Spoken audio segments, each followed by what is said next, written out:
My mind loose off the cook. Murder on the track, so I'm about to let loose.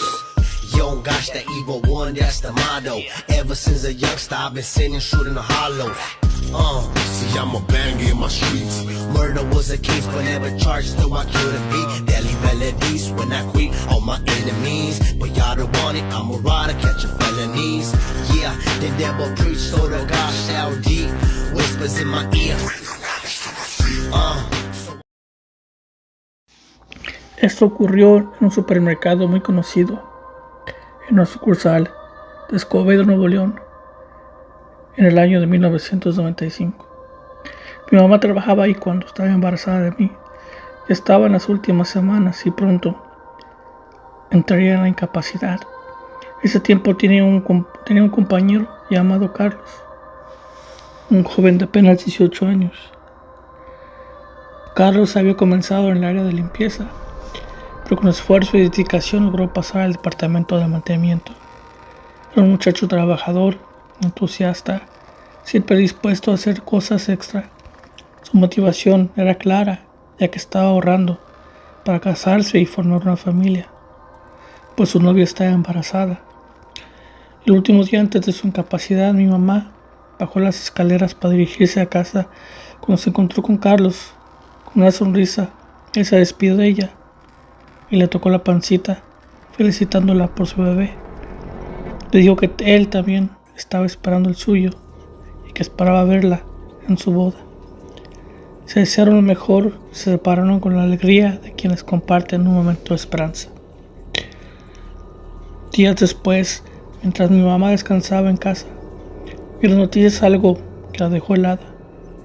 En la tienda de Escobedo se había incendiado en el área de la panadería. El reporte mencionaba que hubo una explosión de gas y que una persona había fallecido en el lugar. Alarmada, llamó a sus compañeros de trabajo para saber qué había sucedido. Con el corazón acelerado, preguntó quién era la persona fallecida. Al otro lado del teléfono, la respuesta la dejó sin aliento, y a quien perdió la vida fue Carlitos. Los chicos de mantenimiento le contaron que cuando comenzó el incendio, llamaron por radio al equipo de mantenimiento. El jefe de Carlos, un hombre frío, autoritario, le ordenó entrar para revisar el fuego. Carlos dudó, vio las llamas que eran demasiado altas, y suplicó que esperaran, que era peligroso, pero su jefe no quiso escucharlo. Me vale, es una orden, le respondió. El joven no tuvo opción. Apenas pisó un pie dentro del área de la panadería, un tanque de gas explotó. Carlos perdió la vida al instante, calcinado en medio de las llamas. Algunos decían que la explosión fue causada por la radio que llevaba en la mano, que había generado una chispa fatal. Otros simplemente creyeron que fue una tragedia inevitable. Mi mamá, devastada, solo pudo pensar en lo injusto que era de su muerte, tan joven, tan trabajador, tan ilusionado en su boda y su hijo. Y todo terminó en segundos. Después del accidente, Carlos comenzó a aparecerse en la tienda. Su espíritu no descansaba en paz. La primera persona en verlo fue su ex jefe de limpieza. En varias ocasiones escuchó que alguien lo llamaba por la radio, pero al responder solo oía un silencio. Un día, mientras estaba solo en la bodega, la voz de Carlos se escuchó clara y fuerte. Señor, aquí estoy. El hombre quedó paralizado.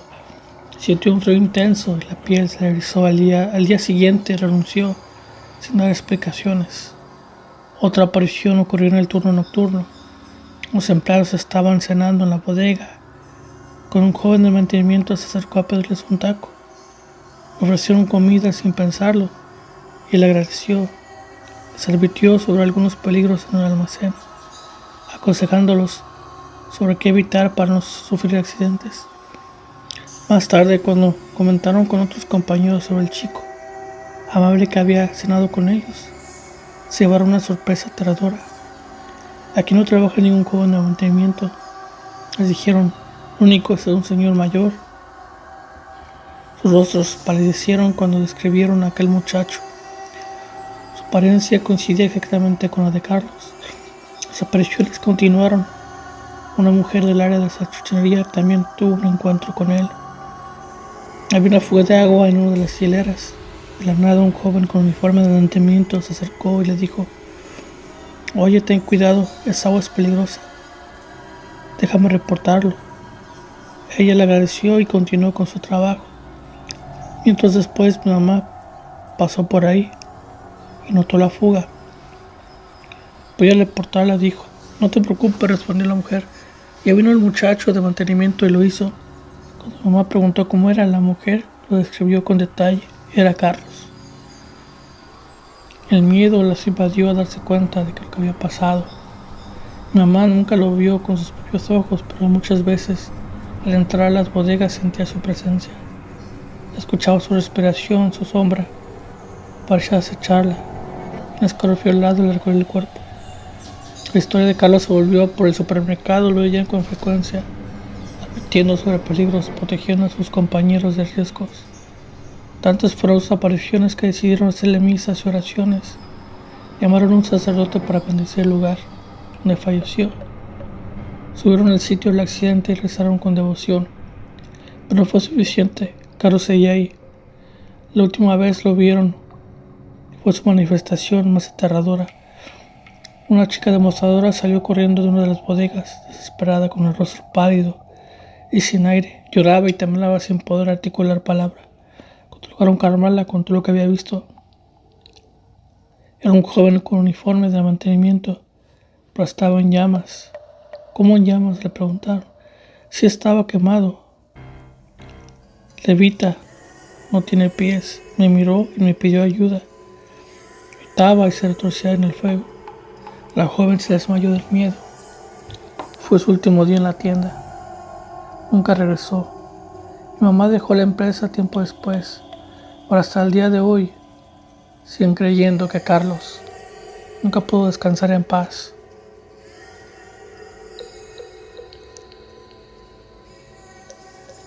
Las muertes trágicas, repentinas y violentas dejan huellas cuando alguien se va sin despedirse, cuando su vida es arrebatada en un instante. Su espíritu puede quedar atrapado entre el mundo y el siguiente.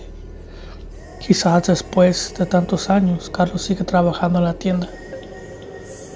Quizás siga tratando de advertir a sus compañeros para que nadie más.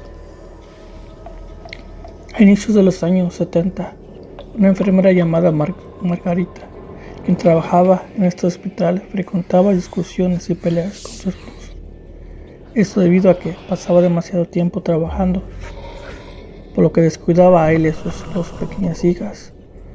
Un día de aquellos años, una de las niñas sufrió un accidente. Margarita estuvo ausente durante la intervención médica, ya que se encontraba realizando guardias en el hospital. Durante dicha intervención, la niña fue atendida por dos enfermeras novatas, quienes debido a su poca experiencia empeoraron las heridas hasta que falleció. Esto afectó más aún a la pareja, hasta el punto en el que el esposo la abandonó. Estos acontecimientos llevaron a Margarita a pensar que su trabajo estaba maldito debido a que le había arrebatado a su familia. De manera que comenzó a desquitar sus rencores con los pacientes, inyectándole los medicamentos que no les correspondían en dosis excesivas, provocándole la muerte. Esta práctica duró varios años, en los que nadie se explicaba cómo moría tanta gente en ese piso, hasta que en una ocasión un doctor se percató de lo que hacía Margarita con los pacientes, de manera que dio aviso a las autoridades. Sin embargo, cuando llegaron a su área se dieron cuenta que se había encerrado en un cuarto de limpieza. No solo se encerró, sino que también se había aplicado distintas inyecciones con las dosis necesarias para terminar con su vida en ese momento. Con el paso del tiempo, continuaban las muertes sin explicación. Clausuró el piso bajo dudosas circunstancias. Algunos testigos afirman que el elevador omite el famoso piso número 7 y que la única manera de ingresar es a través de unas escaleras mismas que se encuentran bloqueadas para los pacientes y solo se permite acceso al personal del hospital. Mi abuelo, que en paz descanse, fue músico en una banda de viento. Una noche por el año de 1997. Regresaba de una tocada alrededor de las 4 de la madrugada. Mientras caminaba por el camino solitario, vio a lo lejos una silueta de una mujer vestida de blanco. Era alta y delgada, con un andar lento y un lamento que se perdía en la oscuridad. Según contaba mi abuelo, sintió una extraña necesidad de hablarle, de preguntarle qué le pasaba, pero ella no respondía, solo seguía avanzando, arrastrando su llanto en la brisa de la madrugada. Intrigado, aceleró el paso para alcanzarla, pero cada vez que estaba a punto de hacerlo, la mujer se alejaba nuevamente, como si jugara con la distancia entre ellos. Así la siguió por un buen tramo hasta que, sin darse cuenta, llegó al borde del barranco. Fue en ese instante cuando sintió algo. No estaba bien. La niebla era espesa y el camino parecía haberse dibujado bajo sus pies. Apenas pudo notar que con un paso más habría caído al vacío. En ese momento, un grupo de perros comenzó a ladrar con desesperación. Los ladridos parecían advertir algo, rompiendo la extraña hipnosis en la que se encontraba. Al escuchar el escándalo de los perros, mi abuelo reaccionó, miró a su alrededor y se dio cuenta de dónde estaba. A pocos centímetros de su pie, el suelo terminaba abruptamente en un precipicio. Fue entonces cuando entendió lo que había pasado. Aquella mujer no era una persona común. Según la creencia popular, la Llorona tiene el poder de encantilar a sus víctimas, atrayéndolas hasta los ríos o barrancos para que desaparezcan en la oscuridad, donde aquella noche mi abuelo nunca más volvió a seguir a una mujer que se lamentara en la madrugada. Un día que necesitaba dinero y la falta de me dolía tanto que lloré durante la noche. Mientras dormía tuve un sueño lúcido en la que escuché una voz que me decía que en una hoja blanca debía escribir todo lo que deseara, pero también todo lo que estuviera dispuesto a ofrecer.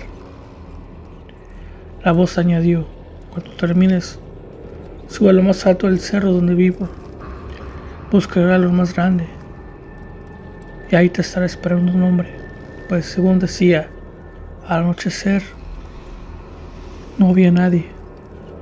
De repente, otra voz proveniente del cielo me dijo que sabía por qué lo hacía, que lo estaba deteniendo para que no llegara, porque eso no era bueno. Me desperté sudorosa y exhausta, como si realmente hubiera caminado durante mucho tiempo.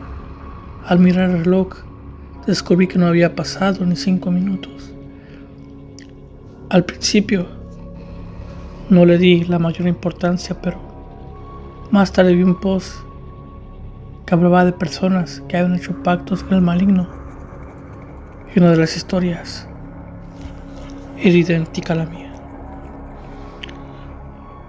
Duré 3 días internada en el hospital materno debido a quien recién había nacido mi hijo.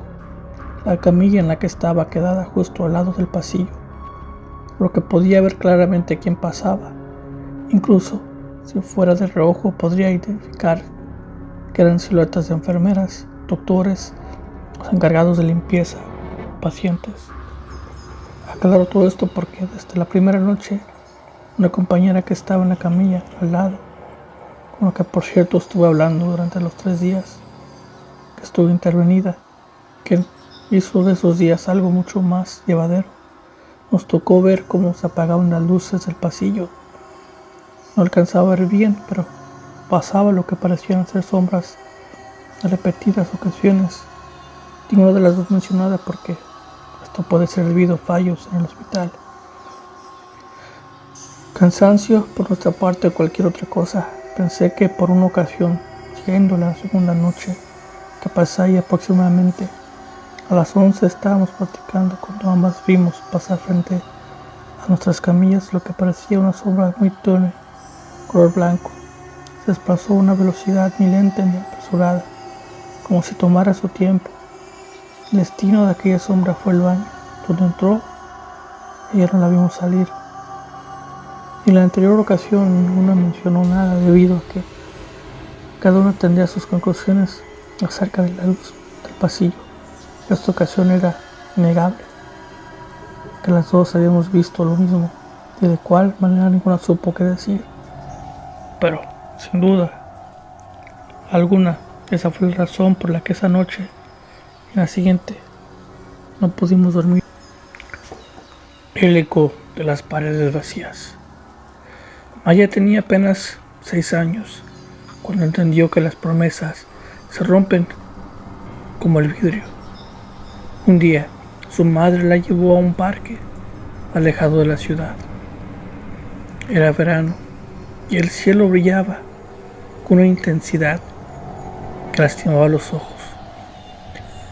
La niña recordaba con alegría el columpio de Chinante, los pocos niños que jugaban, y como su madre la miraba con una extraña tristeza mientras empacaba un pequeño bocadillo. Luego le dio un beso en la frente y le dijo que volvía en un momento. Maya esperó y esperó. La noche cayó y la niña,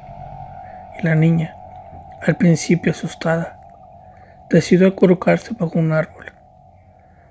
Pensó que su madre regresaría al amanecer, que todo era un juego, una prueba de paciencia o una aventura. Pero las horas se hicieron días y Maya comenzó a vagar por las calles, buscando una cara conocida entre las sombras de desconocidos que no la miraban.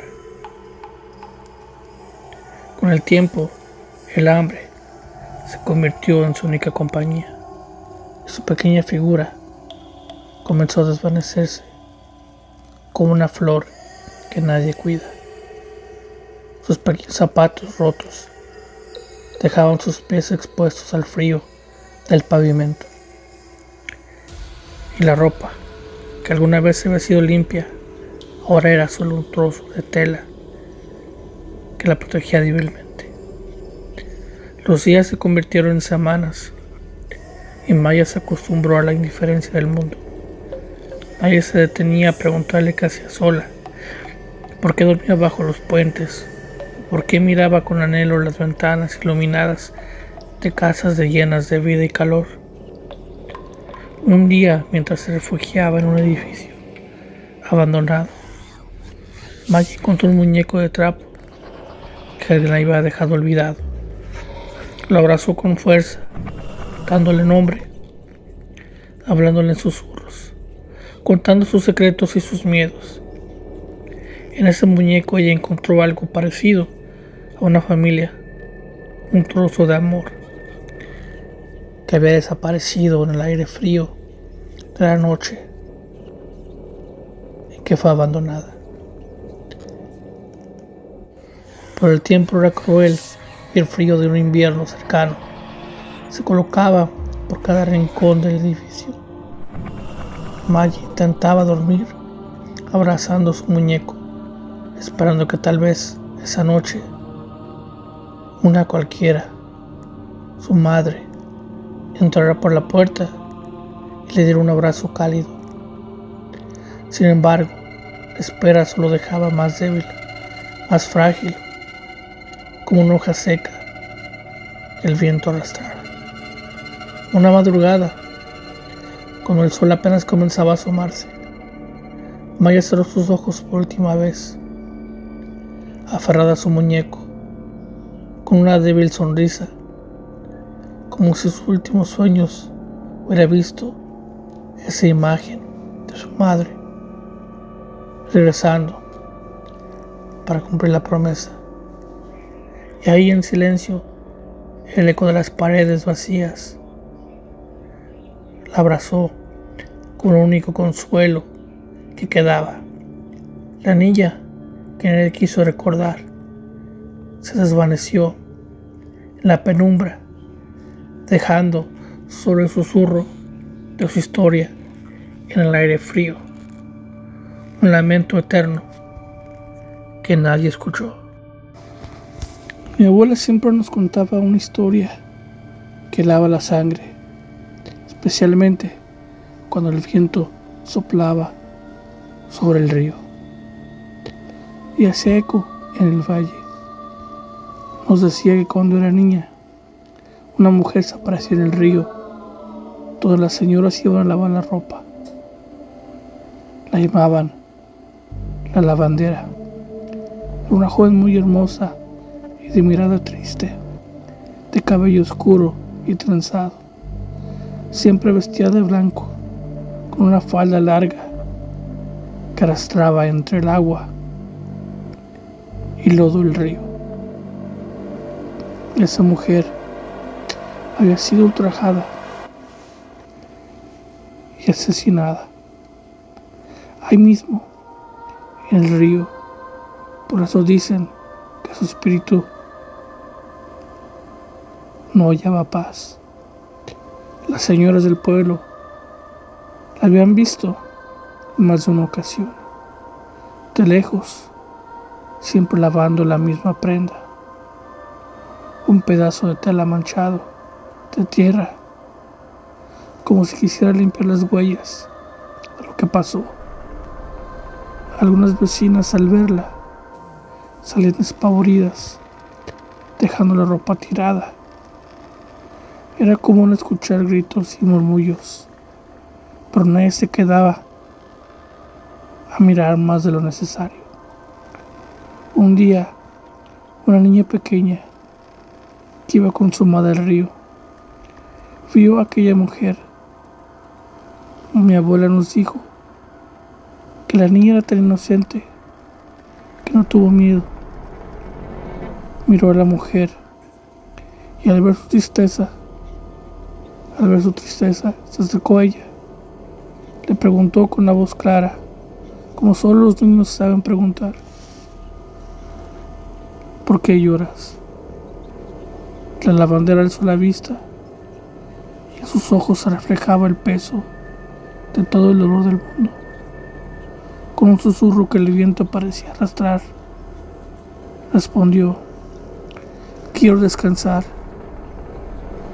Y alzó su brazo para señalar un mezquite que se levantaba imponente cerca de la orilla del río. La niña le contó a su madre lo que la mujer le había dicho. Su madre, asustada, sin entender, se guardó las palabras. Al llegar al jacal esa noche, le contó todo a su esposo, quien la escuchó en silencio, como quien teme una verdad que no quiere enfrentar. Al día siguiente, armados con palas y con el corazón encogido, se acercaron al mezquite que la mujer había señalado. Escarbaron la tierra húmeda y endurecida por las raíces. No fue fácil, pero al cabo de un rato encontraron lo que temían: unos huesos pequeños, antiguos, que parecían haber estado ahí por años, como una trampa secreta en la tierra. Convencidos de que esos restos pertenecían a la mujer del río, los envolvieron con cuidado, los llevaron al camposanto de San Martín, enterraron los huesos ahí, rezaron, y aquella alma finalmente encontró la paz que tanto buscaba. Y hasta ese día la lavandera nunca volvió a aparecerse, pero mi abuela siempre nos contaba esa historia para recordarnos que no todo alma encuentra descanso y que a veces solo hace falta un acto de compasión para liberarlas del olvido. En un pequeño pueblo, la construcción de una presa estuvo marcada por eventos inexplicables que llevaron al jefe de la obra a un encuentro nocturno con un enigmático charro negro. Lo que siguió fue un pacto oscuro que aún resuena en las leyendas locales. Descubre cómo la ambición y lo sobrenatural se entrelazaron en esta inquietante historia. En un pueblo de mi abuelita se cuenta que la presa que hoy lo abastece no fue construida solo con el esfuerzo humano, sino con un pacto entre el jefe de la obra y el diablo. El pueblo en aquel entonces era pequeño y modesto. Cuando se propuso la construcción de una presa para mejorar la pesca y abastecimiento de agua, todos vieron en ello oportunidad de progreso. La idea era trasladar al pueblo un poco más arriba y ocupar el terreno para la presa. La gente aceptó sin mayor oposición y pronto llegaron a las máquinas para comenzar a excavar. Pero algo extraño ocurrió desde la primera noche. Cada mañana el hueco que los trabajadores cavaban aparecía nuevamente cubierto de tierra como si nunca hubiera trabajado en él. Al principio pensaron que se trataba de una broma pesada o la resistencia del grupo del pueblo. Sin embargo, los habitantes estaban emocionados. La presa, nadie tenía razones para sabotearla. Aún así, noche tras noche la tierra volvió a su lugar, intrigado y frustrado. El jefe de la construcción decidió quedarse a vigilar personalmente. Se ocultó entre las sombras y esperó cerca de la medianoche. El sonido de cascos rompiendo el silencio de la tierra suelta anunció la llegada de alguien. Cuando el jefe salió de su escondite, un charro vestido completamente de negro, montado sobre un imponente caballo oscuro. Su silueta parecía confundirse con la noche misma. Sin rodeos le dijo que no podía construir en ese lugar. Esas tierras le pertenecían. El jefe intentó razonar con él, pero el charro se negó una y otra vez. No habría presa a menos que se pagara un precio. Entonces el jefe le preguntó qué era lo que quería. La respuesta fue simple y escalofriante: almas. El charro exigió un número exacto de vidas para permitir la construcción. El número no lo recuerdo, pero sé que aún faltan muchas por cobrarse. El jefe, quizás desesperado, simplemente incrédulo, aceptó, pero con la condición: ninguna de las almas que se cobraran podría pertenecer a los habitantes del pueblo. El charro accedió. A la mañana siguiente los trabajadores cavaron nuevamente, pero esta vez la tierra permaneció en su lugar. Desde entonces la construcción avanzó sin problemas a su finalización. Hoy en día la presa sigue en pie, cumpliendo su propósito, por algo inquietante en ella. Los accidentes en sus aguas no son pocos, y hay quienes aseguran que en las noches de luna nueva, si no escucha con atención, puede oír los cascos de un caballo resonando en la distancia, esperando cobrar lo que aún se le debe. Fantasmas de la ruta a Salamanca. Es una historia de una madre con su hija, Laura y Violeta, respectivamente. La madre trabajaba por toda la República, por lo que tenía que viajar constantemente. Uno de tantos viajes fue el camino de Salamanca, Guanajuato, entre los municipios de Atareja y Santa Catarina. En la madrugada, Violeta, la hija, estaba manejando a una velocidad aproximadamente de 100 kilómetros. De repente en el camino se vislumbra una silueta, presuntamente de un hombre, y sin embargo, no alcanzaron los frenos para detenerse y atropellaron a la silueta, que se desvaneció como humo durante el impacto. Violeta, al mirar por el espejo retrovisor, vio al mismo hombre, pero sentado en el asiento trasero de su automóvil. En ese momento advirtió a su madre alarmante, y cuando Laura volteó no había nadie, por lo que le dijo que se calmara. Más adelante en el camino, Violeta sentía que alguien estaba apretando su cuello, como si el espectro quisiera ahorcarla. La madre, al escuchar a su hija que estaba siendo ahorcada, volteó. En ese momento, vio como la piel del cuello se violentaba, se hundía y la jalaba más hacia atrás. Al ver aquello, la mamá maldijo al espectro y la presión en el cuello de su hija fue disminuyendo hasta desaparecer.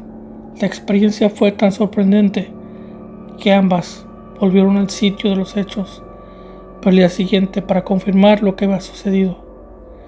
En esa visita vieron una cruz a la orilla de la carretera, en el próximo punto exacto donde ellas tuvieron el infortunio.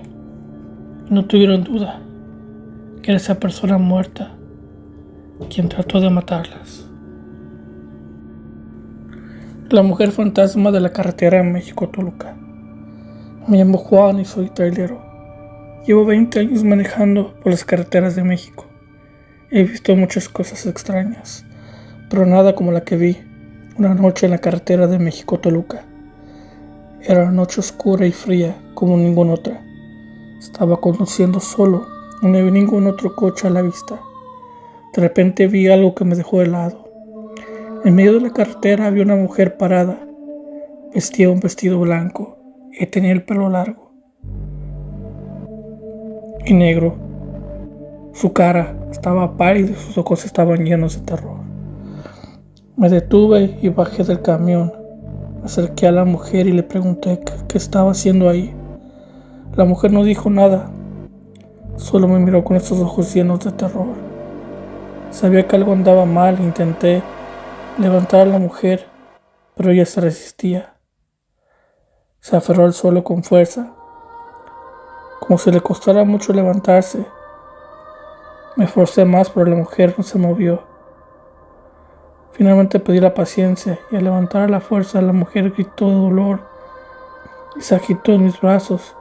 Sus ojos se volvieron completamente negros y su piel se puso pálida. Estaba asustado mucho. Solté a la mujer y me alejé corriendo. Me subí a mi camino y arranqué, dejando atrás a esa mujer. Nunca olvidé lo que vi esa noche. Sabía que había visto algo sobrenatural y sabía que nunca más volvería a conducir por esa carretera. Al día siguiente le conté lo sucedido a mi esposa. Ella me dijo que solo era un fantasma y que no había nada que temer. Pero yo ya estaba seguro de creerle. Sabía que lo que había visto era real. Sabía que el fantasma todavía estaba allá afuera, esperando a su próxima víctima. No sé quién era la mujer ni por qué estaba ahí. Pero sé que su espíritu todavía vaga por la carretera México-Toluca, buscando venganza. Desde ese día, siempre que paso esa carretera, tengo cuidado de no mirar hacia atrás. Tengo miedo de ver a la mujer otra vez. Sé que es solo cuestión de tiempo. La escalofriante historia de un camionero.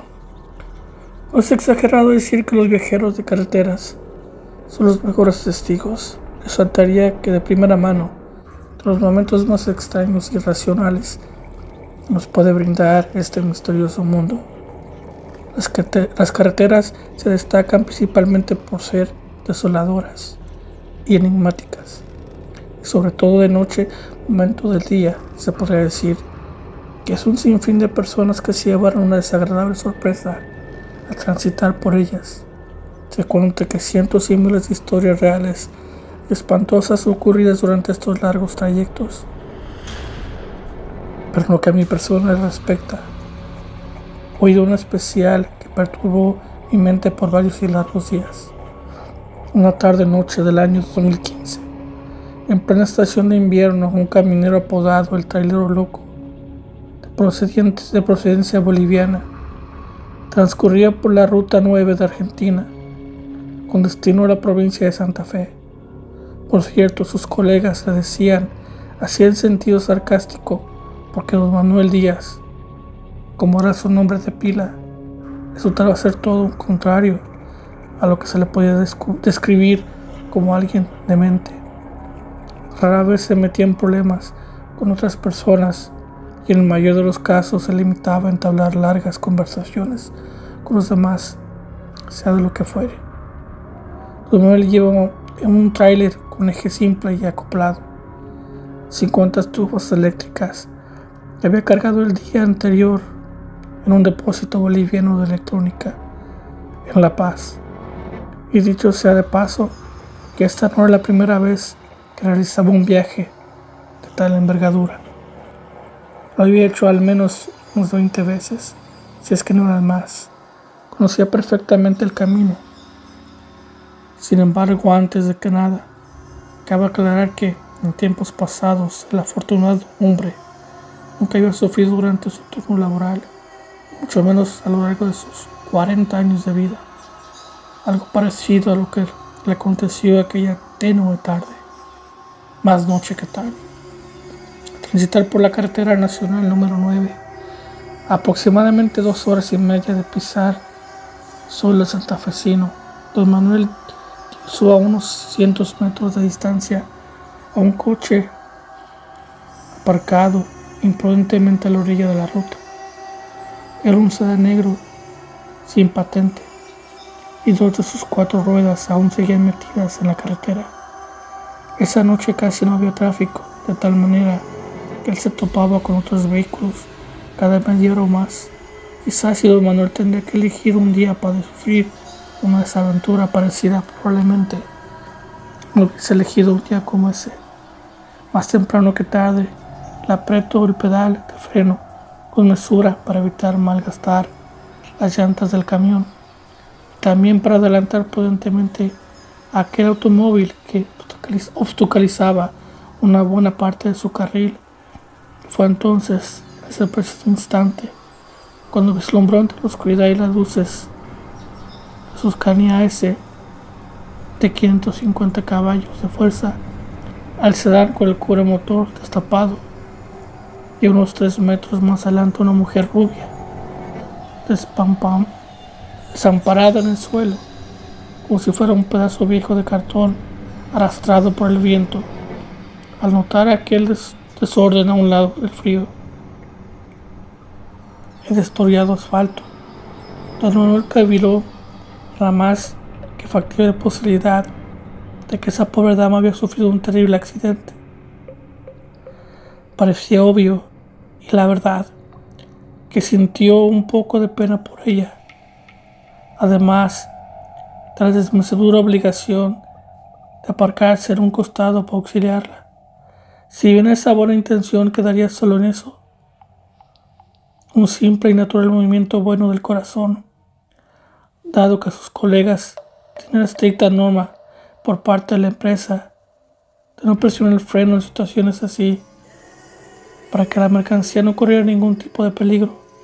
Y por suerte don Manuel recordó aquella noche, en menos de lo esperado, el traspaso al automóvil y a la mujer, a una velocidad de 30 kilómetros por hora, vislumbró en el breve lapso del tiempo el sedán tal cual como estaba y sin ningún indicio de que hubiera sufrido un choque o algo por el estilo.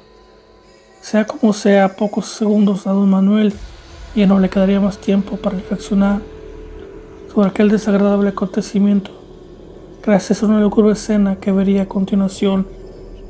Al notar por el espejo retrovisor lateral a la desventurada dama tirada sobre el gélido cemento. Para ser sincero, y según mi forma de ver el terror, pienso que hubiera sido menos escalofriante para él encontrarla cubierta de sangre, decapitada, con las tripas desparnadas sobre el asfalto. Aunque lamentablemente no fue así, sino peor. Luego de distanciarse unos 30 metros de aquel supuesto accidente, don Manuel alcanzó a ver confusamente a la mujer poniéndose de pie, así como si nada, y una decena de personas asomándose entre los matorrales y deteniéndose justo al lado de ella. Al observar dicho escenario, sacado de las peores películas de suspenso, él sintió un profundo miedo, amén de sentirse agradecido con Dios de no haber caído en aquella desamada trampa, y quizás también en una mortal.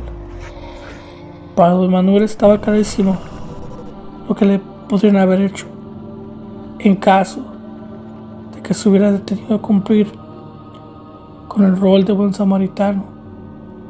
Tal vez un robo habría sido lo más conveniente para él, pero a mi entender, a esas personas no les importaba lo más mínimo las estufas eléctricas que don Manuel transportaba. A lo mejor querían su vida.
La mujer fantasma de la carretera de México-Toluca.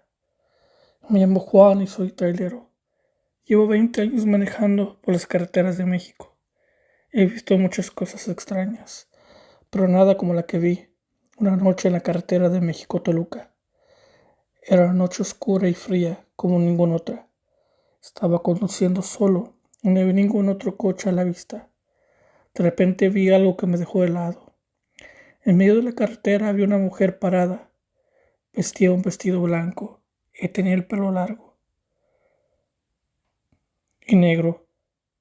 Su cara estaba pálida y sus ojos estaban llenos de terror.